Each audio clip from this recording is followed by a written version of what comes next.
welcome back to Trucking California with Velox 18. We are in La Pine, Oregon, and we took our 10 off here, but we're ready to start rocking and rolling this day. It got a little chilly last night. It did. It actually is actually like the smallest little snowflakes you've ever seen in your life. It's drifting down onto me right now from that cloud back there. It's kind of weird. So it got chilly, but I gotta have my sunglasses on because the sun's out over here. But I wasn't sure it was even snowflakes. I'm like, no, that's like really light rain. No, they stuck to my sweatshirt. I'm like, hey, that's a snowflake. Yep, a snowflake for a snowflake like me, you know? So yeah, these are snowflakes. I'm getting snowed on a little bit. That's kind of fun. But we're gonna hit the road. We're gonna get out of here and go drive back to where, you know, like it's May. The rest of the country, well, I shouldn't say the rest of the country, but down where I live, it feels like spring. It's not snowing, all right? So that's where we're gonna go today. We're gonna leave from La Pine, Oregon. We're gonna get all the way home. This load doesn't deliver till tomorrow out in Castroville near Salinas. So that's all that, I'm not worried about getting over there. I'm just gonna go home. But about 9.5 hours worth of driving today, and our 10 hours just came up. So we got a fresh clock, and shoot, what else did I wanna say? Oh yeah, roll the music.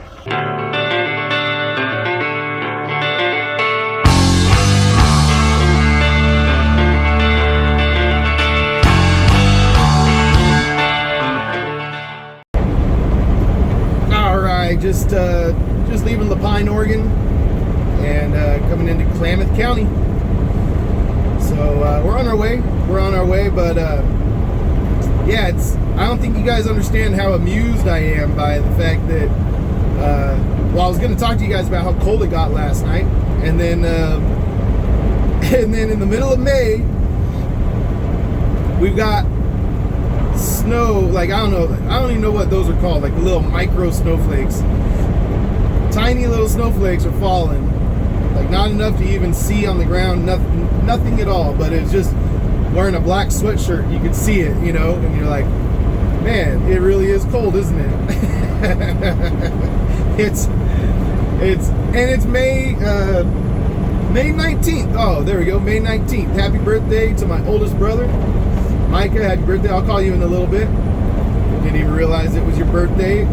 I just woke up when my 10 hours was up and recorded that little thing, warmed up the truck, which actually took a little bit, but I ran into the store and used the restroom and stuff. And then once my 10 hours was up, I just hopped on the road and we started going. But anyway, we'll yeah, man,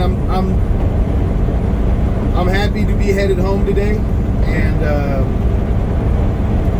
well, shoot, I just gotta, now that I'm thinking about it, I gotta call my brother before I let the day get away from me, and make sure to wish him a happy birthday, happy birthday. But I'll catch up with you guys in a little bit.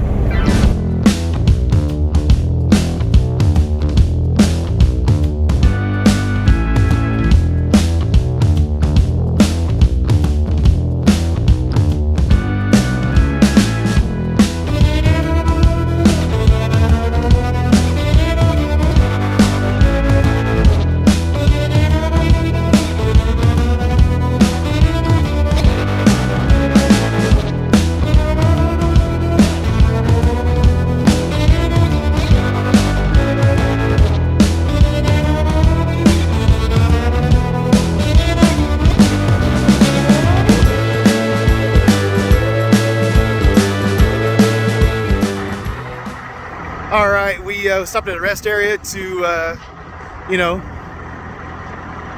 pee.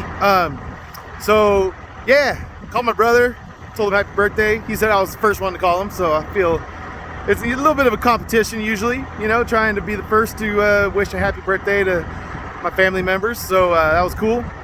I'm the wiener, but yeah. So my brother, yeah, he's out trucking today, man. He's out trucking, and funny story, he beat me into trucking by about 10 years, 8-9 years, something like that. But he got into trucking the same way I did, through my wife's family. So it was my father-in-law who taught him how to drive.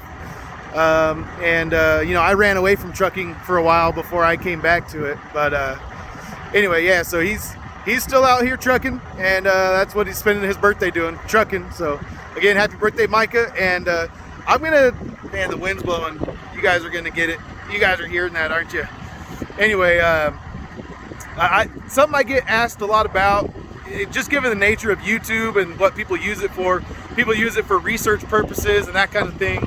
And so they asked me whether or not they should, you know, buy trucks, whether or not they should get into trucking. So I get a lot of people who ask kind of what I think about the state of trucking and the current situation we're in. So I'll give you guys my thoughts on that. But shoot, let's get back in the truck and get warm and get back on the road, because this wind is just, it's a little bit of a brisk breeze. All right, so I'm gonna be shivering here in a minute just in this little hoodie. It's probably about 40 degrees out here. It's cold. I know that's not cold to most of you guys, all right, but I'm from California. Leave me alone.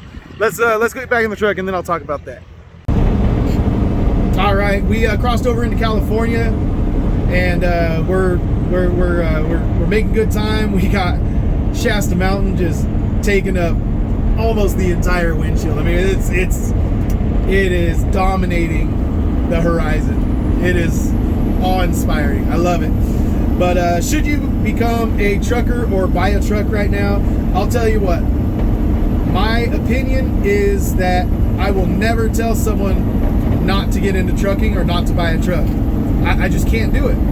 I can't do it. Gosh, that's cool. You know, for a few reasons. Number one, I know that everything in the economy right now, all the economists are saying it's like doom and gloom, and a lot of truckers on YouTube and in other places are saying, like Freight Waves, hey, this is going to be a bloodbath, and you know what, it might be, but my optimism probably comes from marrying into a family of, you know, truckers that have been truckers for decades and decades, and who have, you know, weathered a lot of different market conditions and market contractions and expansions. And so, you know, everything's kind of cyclical, and if you look at it kind of like a tide comes in and there's more loads, and then the tide goes out, there's less loads, and then maybe we're in like a super tide, you know, maybe it's like a super moon tide where it's going to pull out really far. I don't know. It's hard to know. And that, so first, yeah, I can't tell people that, because I still think it's good for a number of people. Secondly, I don't know the future. I can't tell the future. The economists can tell us what's going on right now, but they don't know what's going to happen in the future. There's a lot of people with their hands on the levers of monetary policy, of the Federal Reserve, of different market influences, and things that will help, you know, or hurt the economy. And right now they purposely are hurting the economy to try and get inflation under control. They're trying to preserve the currency and keep the dollar strong and whatever. So there's a lot going on. And so no one can know what they're going to decide to do in a week, a month, a year. They try to give people a heads up so the markets don't get freaked out, but they still change their minds fairly often when they see what they're doing and how it's impacting the markets. Then they change their strategy and rearrange. So I figure we should take the same approach, is we deal with what's going on right now, and then we change and adjust our strategy depending on, you know, what's going on and what the larger economy is doing. Which brings me to my last point, why I think it's always a good time to get into trucking. If the economy in general is contracting to the point that it's hurting trucking, it's contracting and hurting a lot of other industries too. So there's going to be more unemployment. There's going to be underemployment. And so for a lot of guys, coming out and going trucking is going to be this like much needed influx of money into their lives and ability to provide for their families. I mean, that's what it was for me. I was doing a number of different jobs, carpet cleaning. I sold cars for a while. I was a manager at Jamba Juice, for crying out loud. Hey, Jamba Jamba. You know, I was walking around singing. I was in my early 20s when I did that, but still, it was, you know, there's like, when I was 30, I was like a carpet cleaner, and then I moved into like water and fire damage restoration for the same company, and I was just barely scraping by. And so when I became a truck driver, all of a sudden, I was providing well for my family. And so it really depends on where you're coming from, but if you're coming from that situation because the economy is as bad as it is, then trucking can still be a good situation to get into, a good career path to follow. Maybe if you're in like a 6-figure office job and you just want like the adventure of it, maybe now's not the best time. But then again, maybe you're tired of staring at the side of a cubicle and you want to see Mount Shasta out your window. That's the thing about trucking. Every trucker gets a window office their first day on the job. Boom, window office. Corner window office. Look, you got 3 corners. You're in the penthouse suite. Anyway, but I mean, look, you can't beat that view. I know you can't see it now, but you saw it as we were coming down. Mount Shasta just taking up the entire windshield right now. I mean, it's awe-inspiring. It's amazing. I love it. So maybe that's what you want, and you want to get out of the grind of corporate life or whatever. I don't know where people are coming from, and so it kind of brings me to my summary statement. I think it's always a decent time to get into trucking. I think that there's factors that influence the money that's thrown around in trucking that are outside of our control a lot of times, but that in general, generations have survived staying in trucking and changing strategies as the times change. And so that's what I plan on doing is adjusting and changing with the times. And I think that some of the guys, and I'm not accusing anybody of this particularly, okay, so get that, but I think a lot of guys are let's see, it said all vehicle inspection.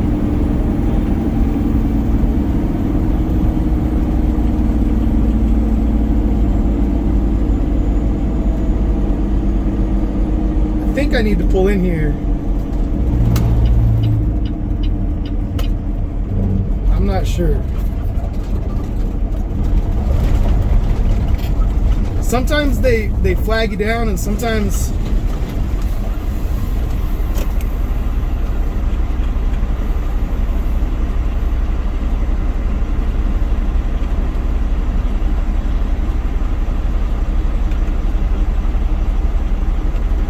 keep going. Thanks, sir.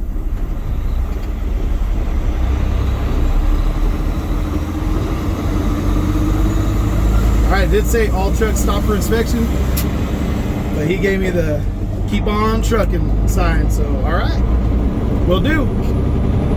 But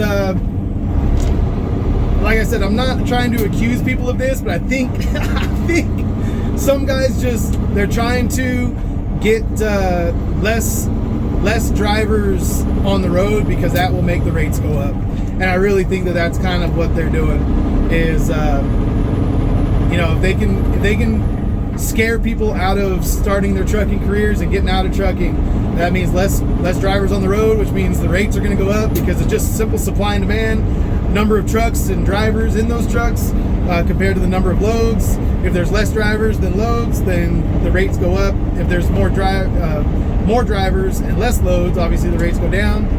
So I think some guys are just trying to wield their influence a little bit to help themselves out, because it is a tough time for people like me who have high truck payments, high trailer payments, high insurance costs, but in the end, I'm still doing better than I used to do as a carpet cleaner. That's all I gotta say. So maybe my personal budget has increased over the years as I've been in trucking to the point where now, I need a certain level of income to feel like I'm doing well. But it wasn't that long ago that number that I had was incredibly lower, a third of what it is now, so I can go back to that if I really need to. We can, just like the the economy expands and contracts, I can contract my personal expenses if I really need to, if I have to. We can sell stuff, we can get rid of stuff, we can pull the kids out of private school. There's a lot of stuff I can do to make room for a lower cost of living. It's possible. So I'm not going to tell you guys not to get into truck driving just to help myself out. I think it's still a good career. I love this. Like, there's certain aspects that suck, the number of hours you work, how much I'm away from home, but I get to just kind of sit here and drive through beautiful countryside, all the time, and I don't know, man. I don't think I was born to drive truck.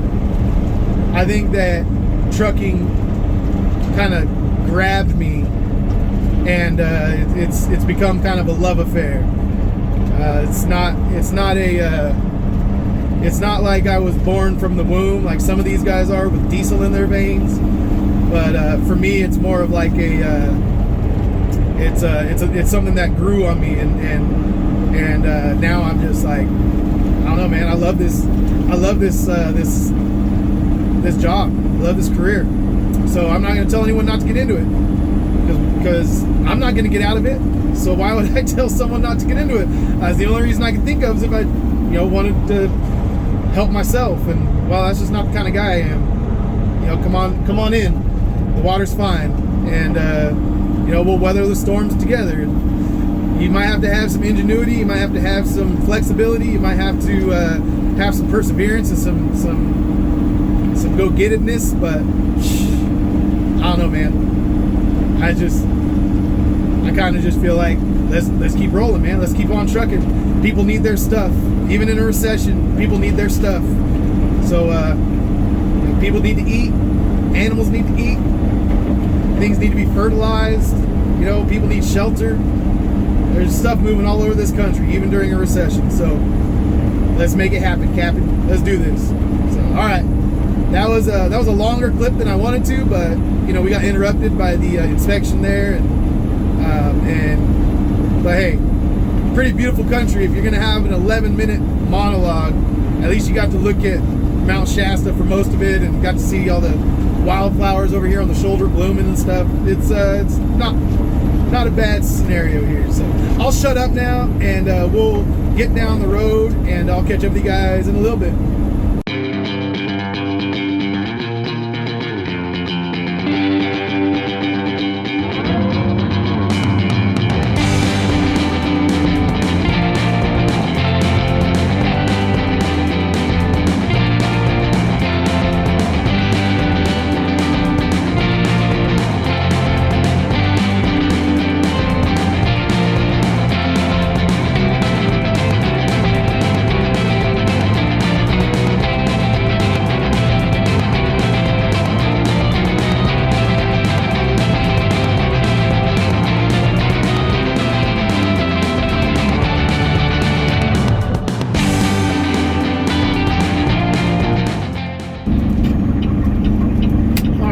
We are jumping off. I don't even know, what is this, Orland? I don't even know exactly what town this is. I honestly don't. I didn't even think about that part of it when I picked this. When I picked this truck stop to stop at, I just figured pick somewhere where I could get fuel. And actually my DEF light just came on. Because the last time I stopped and got fuel, I didn't get DEF. But yeah, I need to get some fuel and some lunch, and take my 30-minute break. It's one of the bummers about being on an e-log, is I can't just like work that 30-minute break in, and fudge my numbers a little bit like I would on paper log, and just keep on rolling. I would stop, I would get fuel, I would get something to eat, but then I'd leave. you know, whenever I felt like it, and I wouldn't have to show like I could show 30 minutes even though maybe I was leaving at like 27 minutes or something, you know, like it wasn't like that, you know. It wasn't. Now I have to actually keep the truck under 5 miles an hour for 30 whole minutes. You guys who are truckers know what I'm talking about when I say under 5 miles an hour. I'm still gonna start my lunch before I fuel. When I get in that fuel line, I'm starting my 30 minutes. That's just the way it is, man. I don't care. DOT, this video is for entertainment purposes only. This is not real and factual information, just entertainment. But I start my brake when I pull into the line right here. I'm starting my brake. I don't even got to pull in the line. Look at this. We got a pump ready for me. All right, we'll get some fuel and then we'll get back on the road.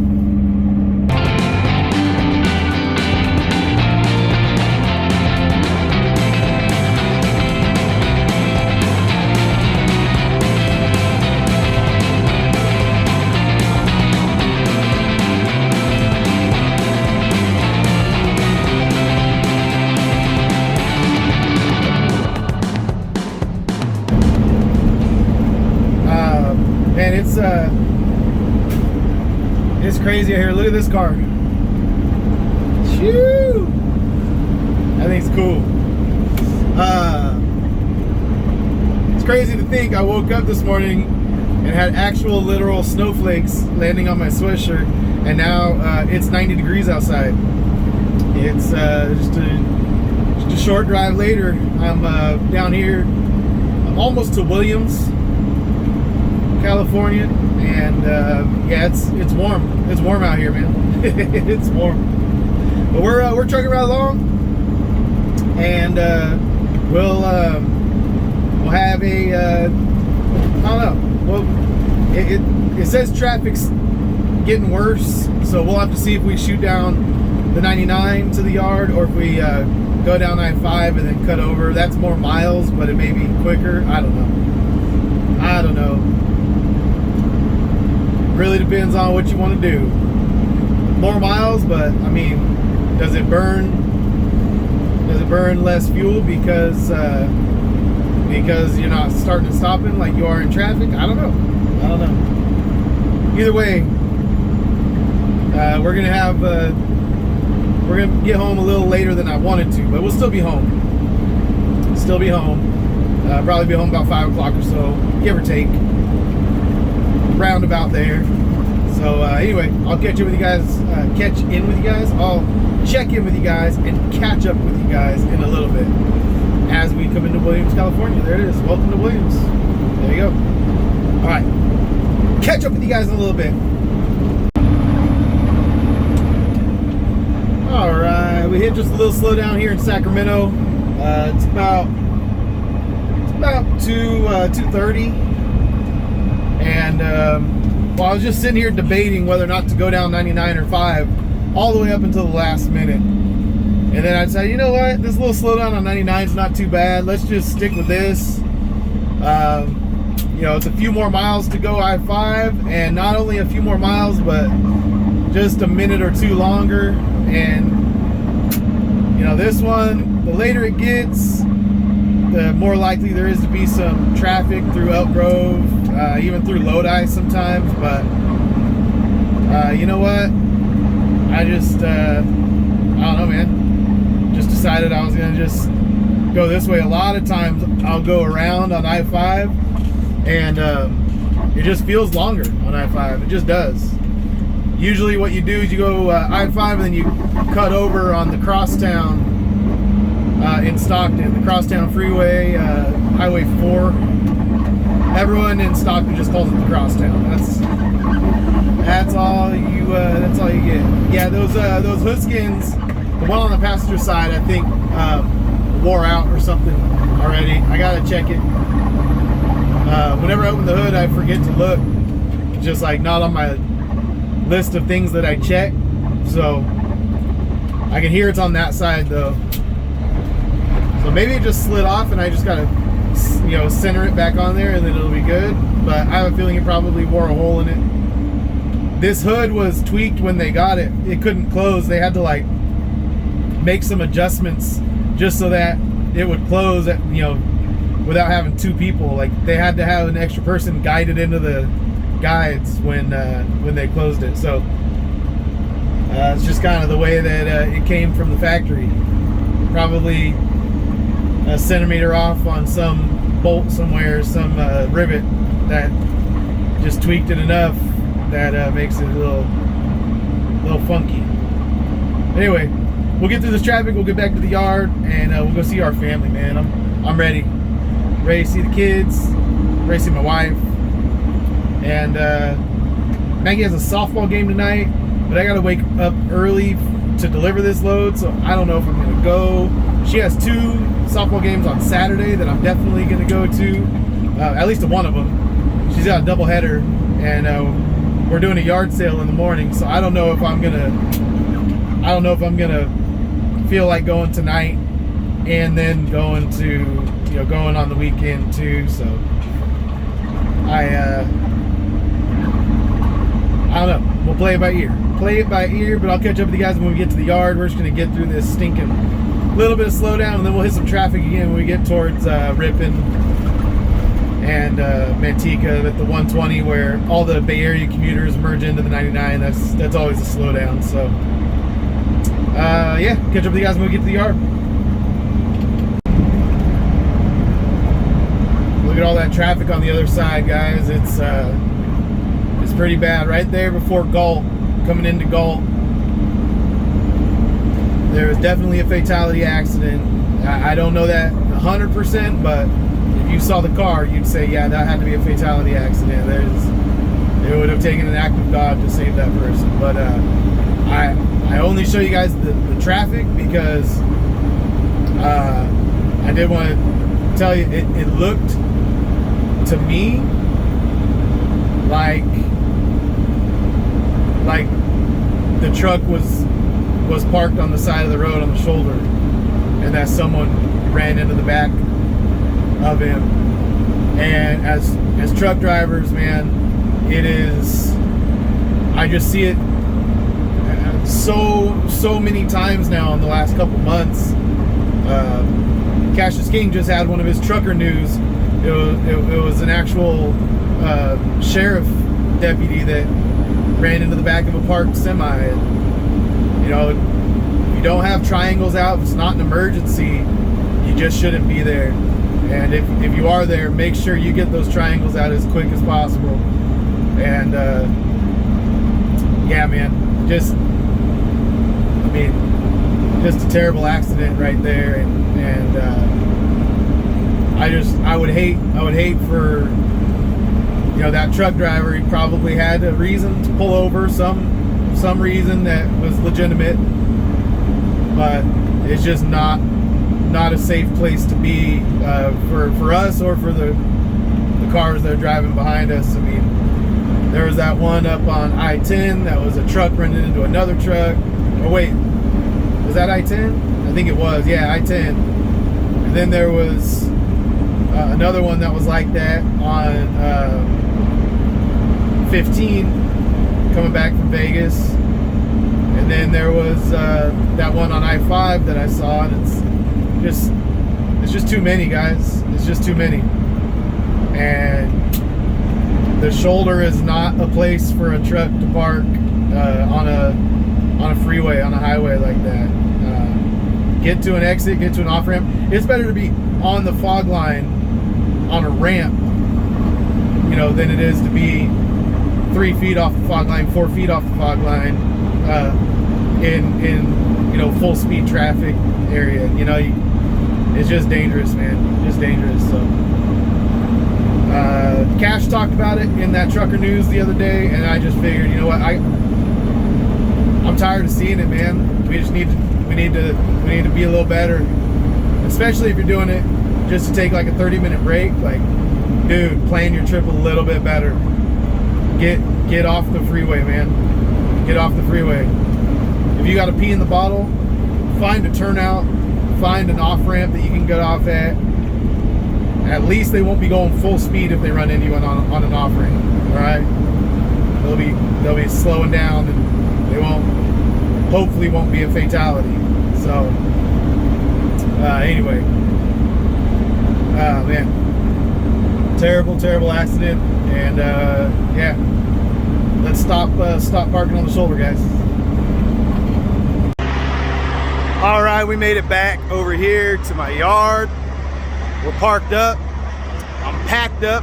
I'm ready to go home and see my family. I don't even know why I'm talking to you guys. I should just leave you guys right here. Just leave you hanging. Be like, did he make it home? I don't know. He never told us. He never told us what happened. All right. But I am going to tell you guys, we got to leave here in the morning. We have a 9 a.m. appointment. It takes 2 hours to get there. I'll give myself a little bit extra time. I'll probably leave here around 6:30. So I'll be up in Adam before the sun rises tomorrow, and get to go home and take, it's not quite 5 o'clock, so I got about 12 and a half hours of home time to just see the family, get some good sleep, all that good stuff. So that's what I'm gonna go do. I don't know what you guys are gonna go do. You guys go do your thing. I'm gonna go do my thing. We'll come back here tomorrow, same place, same time, and we'll finish this load, and then we'll break down the finances. You guys know I like to show you guys what I'm making, because right now especially, you gotta like prepare yourself if you're gonna come into trucking. If you want to go out on your own authority, if you want to buy a truck, you gotta prepare yourself for what the heck is going on out here, because it is a little hectic. It is a little hectic. I'm not gonna tell you not to do it, but it's just not as lucrative as it was a year ago. So don't watch my old videos and then get all excited and be like, oh, what the heck? Nick was lying. He said he got $1,800 to go to Riverside. Nope, not anymore. So we'll talk about what this little run did up to Washington, Idaho, and back, and yeah, we'll break it all down for you. But that's not until tomorrow. Love you guys. Peace out. See you on the next load. At the end of this load. You know what I mean.